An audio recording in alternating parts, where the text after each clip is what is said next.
ബച്ചോ, നമുക്ക് നമ്മുടെ തഅ്ലീമി സർഗർമിയാണ് ഇന്നത്തെ വീഡിയോയിൽ നോക്കേണ്ടത് അല്ലേ? അപ്പോൾ നോക്കൂ.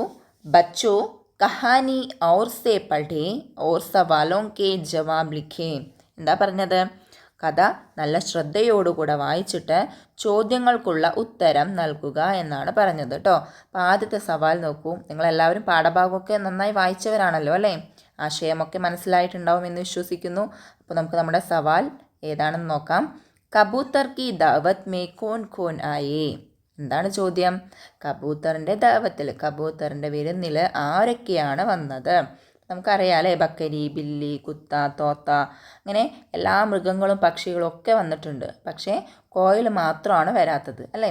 നമുക്ക് ഉത്തരം ഒന്ന് എഴുതി നോക്കാം. ഈ കോൻ കോനാണ് ഇതിലെ ചോദ്യപദം, നമുക്കറിയാലോ. നോക്കൂ, അപ്പോൾ ഉത്തരം എഴുതുകയാണ്. കബൂത്തർ കി ദഅവത് മേ ബക്കരി,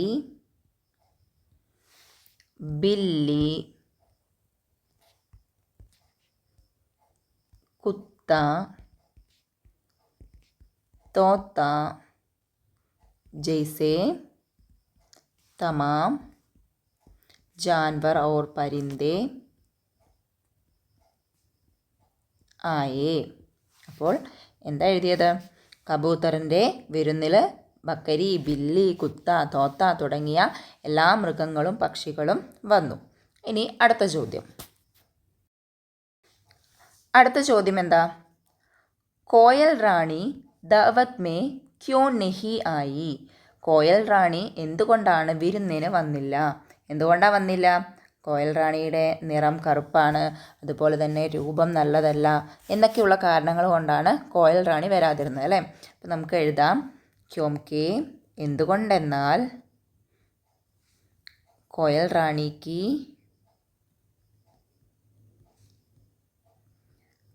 രംഗ്, കോയൽ റാണിക്ക് രംഗ് കാലാ ഹേ ഓർ ഷിക്കൽ, ഷിക്കൽ എന്ന് പറഞ്ഞാൽ രൂപം, ഷിക്കൽ ബി അച്ചി നെഹി അല്ലേ? രൂപവും നല്ലതായിരുന്നില്ല എന്നാണ് കോയൽ പറയുന്നത്. ഇസ്ലിയെ കോയൽ റാണി ദഅവത് മേ നഹി ആയി.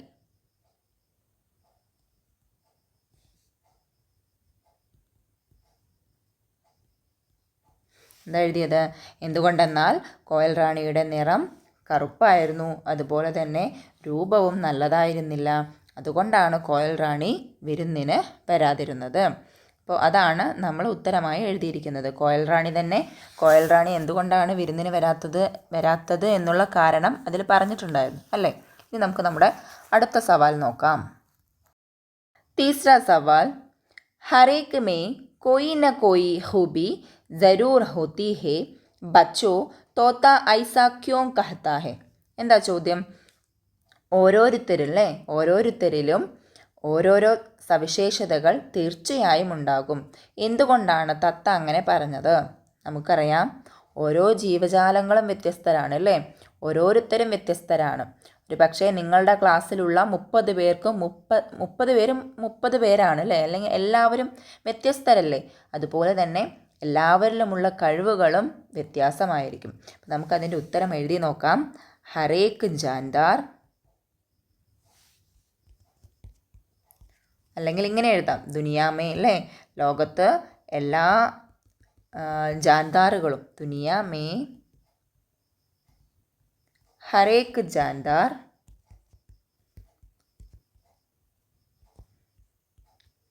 अलग अलग है, उनका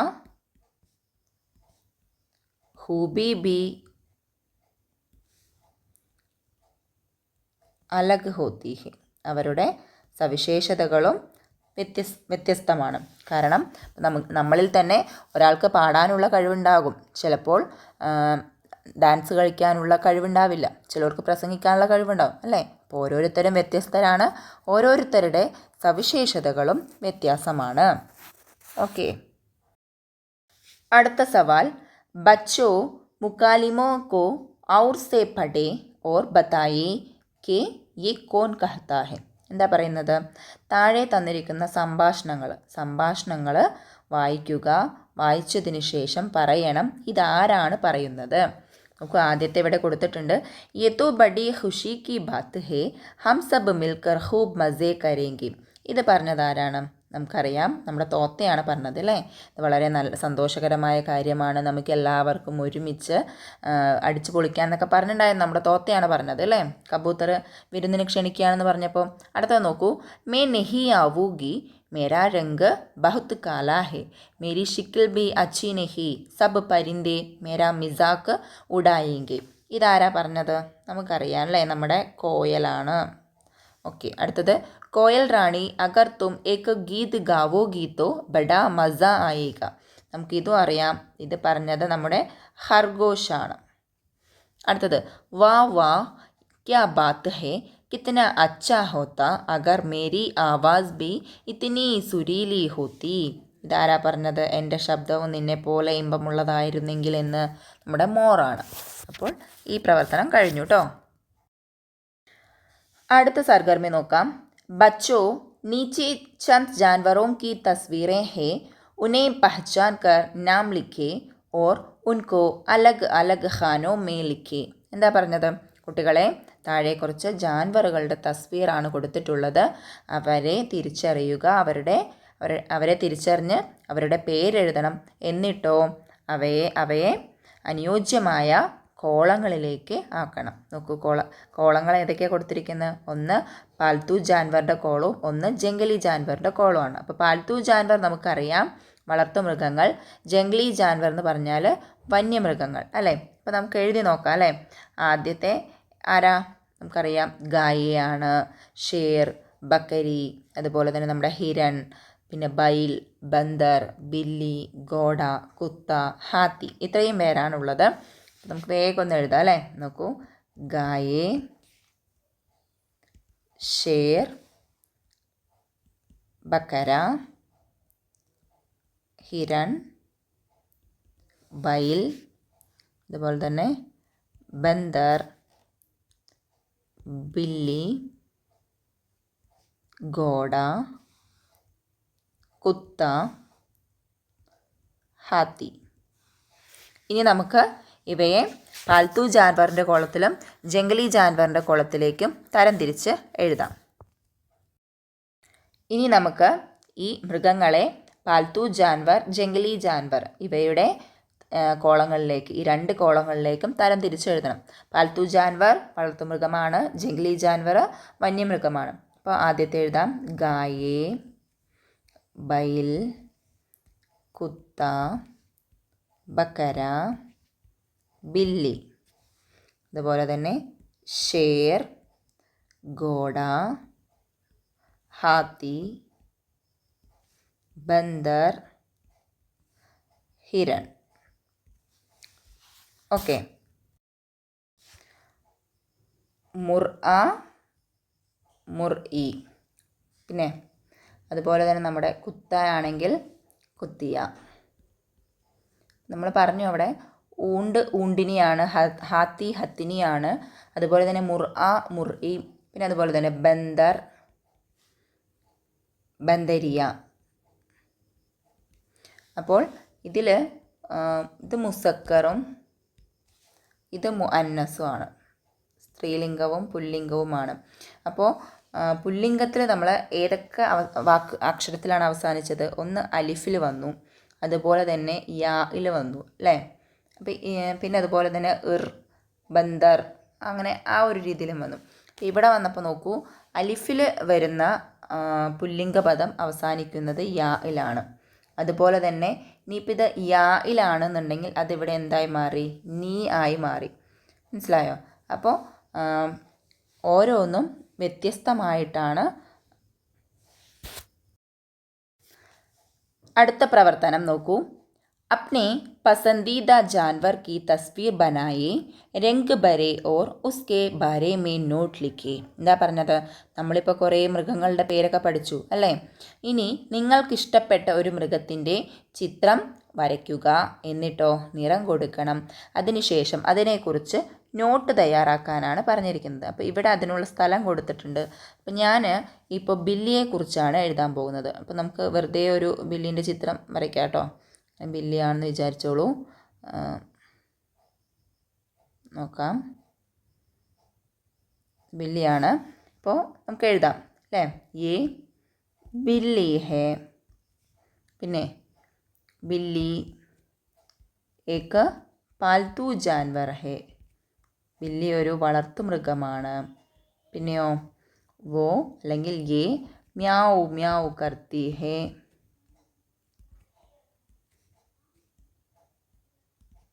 പിന്നെ ബില്ലി ബഹുത്ത് പ്യാരി ഹേ. വളരെ പ്രിയപ്പെട്ടതാണ്. അപ്പോൾ ഇനി നിങ്ങൾക്ക് കുത്തയെക്കുറിച്ചാണ് എഴുതണമെന്നുണ്ടെങ്കിൽ നിങ്ങൾ ഈ ബില്ലിക്ക് പകരം എന്തെഴുതണം? ഈ കുത്ത ഹേ. പിന്നെ കുത്തയും ഒരു വളർത്തു മൃഗമാണ് അല്ലേ. അപ്പോൾ ഈ ബില്ലിനെ നമ്മൾ ഒഴിവാക്കിയിട്ട് അതിന് പകരം എന്തെഴുതും? കുത്ത എന്നെഴുതാം. പിന്നെ മ്യാവു മ്യാവു എന്നുള്ള ശബ്ദം മാറ്റി ബൗ ബൗ കർത്താ ഹേ എന്നാക്കാം. അതുപോലെ തന്നെ ബില്ലി ബഹുത്ത് പ്യാരി ഹേ, അതിന് പകരം നമുക്ക് കുത്ത ബഹുത്ത് പ്യാരി ഹേ എന്നോ അല്ലെങ്കിൽ കുത്ത ബഹുത്ത് പ്യാരാ ഹേ എഴുതാം. അതുപോലെ ഇനിയിപ്പോൾ നമ്മൾ ഷേറിനെ കുറിച്ചാണ് എഴുതണമെന്നുണ്ടെങ്കിലോ യേ ഷേർ ഹേ. ഷേർ ഏക്ക് ജംഗലി ജാൻവർ ഹേ. പാൽത്തു ജാൻവർ എന്ന് മാറ്റി ജംഗലി ജാൻവർ എന്നാക്കണം. അതുപോലെ തന്നെ ഷേർ ജംഗൽ കാ രാജയാണ് അല്ലേ, ജംഗൽ കാ രാജാ ഹേ. അതുപോലെ തന്നെ ഷേർ ബഹുത്ത് ഖൂബ്സൂറത്ത് ഹേ അല്ലെങ്കിൽ ഷേർ ബഹുത്ത് ബഡാ ഹേ, അങ്ങനെയൊക്കെ എഴുതാം. ഓക്കെ, ഇനി അടുത്ത പ്രവർത്തനം നോക്കാം. ഇനി बच्चों नीचे चंद जानवर और परिंदों के नाम है. हर एक जानवर और परिंदों के जोड़ों के नाम चुनकर लिखे. എന്താ പറഞ്ഞത്? താഴെ കുറച്ച് പക്ഷികളുടെയും മൃഗങ്ങളുടെയൊക്കെ പേര് തന്നിട്ടുണ്ട്. ഓരോ മൃഗത്തിൻ്റെയും പക്ഷിയുടെയും ഒക്കെ അനുയോജ്യമായ ജോഡികൾ, അവയുടെ പേര് കണ്ടെത്തിയിട്ട് എഴുതാനാണ് പറഞ്ഞിരിക്കുന്നത്. അപ്പോൾ നമ്മളിപ്പോൾ പറയില്ലേ ബൈൽ കാളയാണ് അല്ലേ, ഗായയാണെങ്കിൽ പശുവാണ്. അപ്പോൾ അതുപോലെ മുസക്കറും മുഅന്നസും എഴുതണം കേട്ടോ. നോക്കാം നമുക്ക് ഇവിടെ എന്തൊക്കെയാണ് കൊടുത്തിരിക്കുന്നത് എന്നുള്ളത്. നോക്കൂ, ഇത് ഷേർനി. ഷേർനി എന്ന് പറഞ്ഞാൽ പെൺസിംഹമാണ് കേട്ടോ. ബന്ദർ അറിയാൻ കുരങ്ങനാണ്. ഷേർ ആൺസിംഹം. ബക്കരി ആട്, പെണ്ണാടാണ്. ബന്ദരിയ പെൺകുരങ്ങ് കേട്ടോ. അടുത്തത് ഗായേ പശു. ബക്കര ആട്, ആണാടാണ്. മുർആ പൂവൻകോഴി. ഹാത്തി ആനയാണ്, ആന കൊമ്പനാന കേട്ടോ. മോർനി എന്ന് പറഞ്ഞാൽ പെൺമയിൽ. ഊണ്ടിനി പെണ്ണൊട്ടകം. കുത്ത നായ. മുർഇ പിടക്കോഴി. ബില്ല എന്ന് പറഞ്ഞാൽ നമ്മുടെ ആൺപൂച്ച. അടുത്തത് മോർ മയിൽ, ആൺമയിൽ കേട്ടോ. ബൈൽ എന്ന് പറഞ്ഞാൽ കാള. ഊണ്ട് ഒട്ടകം. കുത്തിയ എന്ന് പറഞ്ഞാൽ പെണ്ണായ അല്ലെങ്കിൽ പട്ടി കേട്ടോ. ബില്ലി എന്ന് പറഞ്ഞാൽ പൂച്ച, പെൺപൂച്ച. ഹത്തിനി എന്ന് പറഞ്ഞാൽ നമ്മുടെ ആന, പെണ്ണ് ആന കേട്ടോ. പിന്നെ നമുക്കിന്ന് എഴുതി നോക്കാം. നോക്കൂ, ഷേർ ആണെങ്കിലോ ഇവിടെ മോർ കൊടുത്തിട്ടുണ്ട്, മോർനി അല്ലേ. ഇനി ഷേർ ആണെങ്കിൽ ഷേർനി. ഇനി ഊണ്ടാണെങ്കിൽ ഊണ്ടിനി. ഇനി ഹാത്തി ഹത്തിനി. ഇനി ബൈലാണെങ്കിൽ ഗായേ.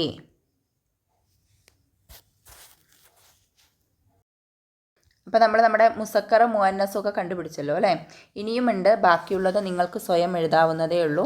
ഞാൻ പറഞ്ഞിട്ടുണ്ടായിരുന്നു ആദ്യത്തെ ഓരോരോ കാര്യങ്ങൾ കേട്ടോ. പെണ്ണാണോ ആണാണോ എന്നൊക്കെ പറഞ്ഞിട്ടുണ്ടായിരുന്നു നേരത്തെ തന്നെ. അപ്പോൾ ഇനി അടുത്ത പ്രവർത്തനം നോക്കാം. നോക്കൂ, നമ്മളിനി മുസക്കറും മുഅന്നസും കണ്ടുപിടിച്ചു. ഇനി ബാക്കി എന്താ ചെയ്യേണ്ടത്? പഠി സംജെ ഓർ ജുംലെ ബനായി. വായിക്കൂ, മനസ്സിലാക്കൂ, എന്നിട്ട് ജുംല തയ്യാറാക്കാം എന്നാണ് പറയുന്നത്. നോക്കൂ, ബക്കര അറിയാലോ നമുക്ക്, ആണാടാണ്. ബക്കര ഗാസ്. ഇവിടെ എന്താ എഴുതുക? ഇവിടെ കൊടുത്തിട്ടുണ്ട് ബക്കരി ഗാസ് കാത്തി ഹേ. മനസ്സിലായോ? ബക്കരി ഗാസ് കാത്തി ഹേ എന്ന് ഇവിടെ കൊടുത്തിട്ടുണ്ട്. അപ്പോൾ ഇവിടെ തീർച്ചയായും എന്തായിരിക്കും? ഇത് കാത്താഹേ എന്നാണ്. അപ്പോൾ ഈ കോളം മുസക്കറിൻ്റെയും ഇത് മുഅന്നസിൻ്റെയും ആണ്. നിങ്ങൾക്കറിയാമല്ലോ അല്ലേ. നോക്കാം, അപ്പം നമുക്ക് വേഗം എഴുതി നോക്കാം. ഇവിടെ എന്താ വരിക? കാത്താഹേ എന്ന് വെച്ചാൽ ഇവിടെ അലിഫിലാണ് അവസാനിക്കുന്നത്. അതേസമയം സ്ത്രീകളാവുമ്പോൾ കാത്തീഹേ യായിലാണ്. ഇനി അടുത്തത് ബൈൽ പാനി പീത്താഹേ. അപ്പോൾ ഗായേ പാനി पीती है. ഇനി അടുത്തത് ഷേർ ജംഗൽ മേ, ഇവിടെ രഹ്തി ഹേ താമസിക്കുന്നു എന്നാണ്. ഇതിൻ്റെ അർത്ഥം ബക്കര ഗാസ് കാത്താ ഹെ, ബക്കര പുല്ല് തിന്നുന്നു. അതുപോലെ തന്നെ ബൈൽ പാനി പീത്താ ഹെ എന്ന് പറഞ്ഞാൽ കാള വെള്ളം കുടിക്കുന്നു. ഷേർ ജംഗൽ മേ രഹ്താ ഹെ, ഷേർ കാട്ടിൽ താമസിക്കുന്നു. ഷേർനി ജംഗൽ മേ രഹ്തി ഹെ. അടുത്തത് മുർഅ കീടേ മക്കൂടെ ഖാത്താ ഹെ, കോഴി പൂവാൻ കോഴി എന്ത് ചെയ്യുന്നുണ്ട്? കീടങ്ങളെയും പ്രാണികളെയും ഒക്കെ തിന്നുന്നു. അപ്പോൾ ഇവിടെ എന്തായിരിക്കും എഴുതുക? കീടേ മക്കൂടെ കാത്തി ഹെ. അപ്പോൾ ഇത്ര ഓർക്കുക, സ്ത്രീകളുടെ എപ്പോഴും യായിൽ അവസാനിക്കുന്നു, അതേസമയം മുസക്കർ ആകുമ്പോൾ അത് അലിഫിലാണ് അവസാനിക്കുന്നത് കേട്ടോ.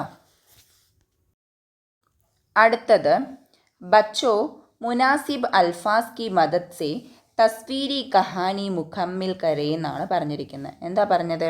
കുട്ടികളെ മുനാസിബ് അൽഫാസ് അനുയോജ്യമായ പദങ്ങളുടെ സഹായത്താൽ ചിത്രകഥ പൂർത്തിയാക്കണം. നമുക്കിത് കാണുമ്പോൾ തന്നെ അറിയുന്നുണ്ട് അല്ലേ? ഇവിടെ ചില വാക്കുകളൊക്കെ മിസ്സിംഗ് ആണ്, പകരം ചിത്രങ്ങളാണ് കൊടുത്തിരിക്കുന്നത്. അപ്പോൾ നമ്മൾ എന്ത് ചെയ്യണം? ഈ ചിത്രങ്ങൾക്ക് പകരമുള്ള ഉറുദു വേർഡ് അവിടെ എഴുതണം. ആ സ്ഥാനത്ത് എഴുതിയിട്ട് ഈ കഥ ഇവിടെ പൂർണ്ണമാക്കി എഴുതണം. അതാണ് ചെയ്യേണ്ടത്. അപ്പോൾ കഥ തുടങ്ങുന്നത് എങ്ങനെയാണ്? ആദ്യം കഥ എന്താണെന്ന് നോക്കാം അല്ലേ? നോക്കൂ. ഏക്ക് ലഡ്ക, പട്ടം, ഉഡാരഹാത്ത. പട്ടത്തിന് എന്താ പറയുക? പട്ടത്തിന് നമ്മൾ പറയുന്ന വാക്ക് പതങ്ക് എന്നാണ്. എന്താണ്? പതങ്ക്. അതേമാതിരി ഇത് പ്രാവാണല്ലേ? പ്രാവിനെ നമുക്കറിയാം കബൂത്തർ. അടുത്തത് ഇത് അഖ്ബാറാണ്, പത്രത്തിനെ പറയുക അഖ്ബാർ കേട്ടോ. അതുപോലെ തന്നെ ഇത് മക്കട ആണ്, അഥവാ എട്ടുകാലി. ഇനി നമുക്കിതറിയാം കട്ടലാണ്, ചക്ക. ഇനി ഇത് നാരിയലാണ്. ബാക്കി ഇത് വീണ്ടും കബൂത്തറാണ് അല്ലേ? ഇവിടെയുണ്ട് ഒരു കബൂത്തർ. ഇത് പതങ്കാണ്. ഇത് വീണ്ടും പതങ്ക്, പതങ്ക്. ഇനി നമുക്ക് ഈ കഥയൊന്ന് വായിച്ചു നോക്കാം അല്ലേ? നോക്കൂ. ഏക്ക് ലഡ്ക പതങ്ക് ഉഡാരഹാത്ത, ഒരു കുട്ടി പതങ്ക് പട്ടം ഉയർത്തുകയായിരുന്നു. യേ ദേഖ് കർ കബൂത്തർ ക ബച്ച അമ്മി സേ കഹനെ ലഗ, ഇത് കണ്ടിട്ട് നമ്മുടെ കബൂത്തറിൻ്റെ കുട്ടി അമ്മയോട് പറഞ്ഞു, അമ്മി അമ്മി മുझे भी പതങ്ക് ചാഹിയേ. എന്താ പറഞ്ഞത്? അമ്മേ എനിക്കും പതങ്ക് വേണം, എനിക്കും ഒരു പട്ടം വേണം. കബൂത്തർ ഉഡ് ഗയ ഓർ കഹീം സേ അഖ്ബാർ കാ ടുക്കടാ ലേ ആയ. എന്താ ചെയ്തത്? കബൂത്തർ പറന്നു പോയിട്ട് എവിടെ നിന്നോ ഒരു പത്രത്തിൻ്റെ തുണ്ട് കൊണ്ടുവന്നു. കബൂത്തറിനെ മക്കട സേ ദാഗ മാങ്ക, കബൂത്തർ എന്നിട്ട് സ്പൈഡറിൻ്റെ അടുത്ത് പോയിട്ട് ദാഗ അഥവാ നൂല് വാങ്ങി. അതുപോലെ തന്നെ കട്ടൽ കെ പേട് സെ ഗോന്ത് ബി ലേ ആയ, കട്ടൽ ചക്ക അല്ലേ? പ്ലാവിൽ നിന്ന് പോയിട്ട് ഗോന്ത് പശയും കൊണ്ടുവന്നു. നാരിയൽ കെ പേട് സെ കബൂത്തർ കോ തിൻകാ ദിയ, നാരിയൽ കെ പേട് എന്ത് ചെയ്തു? കബൂത്തറിന് ഈർക്കിൽ കൊടുത്തു. കബൂത്തറിന് ഏക് അച്ഛാ പതങ്ക് ബനായ, കബൂത്തർ ഒരു നല്ല പട്ടം ഉണ്ടാക്കി. കബൂത്തർ ക ബച്ച ഖുഷി സെ പതങ്ക് ഉഡാനെ ലഗ, കബൂത്തറിൻ്റെ കുട്ടി സന്തോഷത്തോടുകൂടെ പട്ടം പറത്താൻ തുടങ്ങി.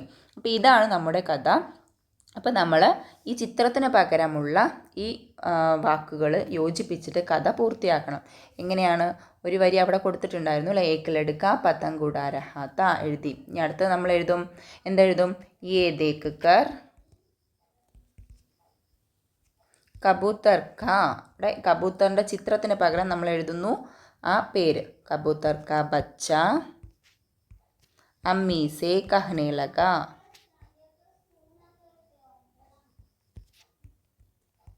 ഇനി ബാക്കി ഈ കഥ അതുപോലെ പൂർത്തിയാക്കുക.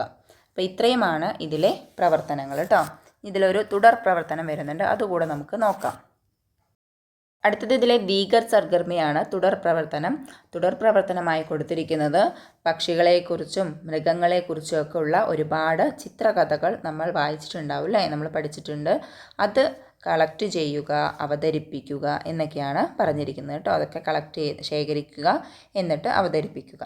അപ്പോൾ ഇതോടുകൂടെ ഈ പാഠത്തിലെ എല്ലാ പ്രവർത്തനങ്ങളും അവസാനിക്കുകയാണ്. ഹുദാ ഹാഫിസ്.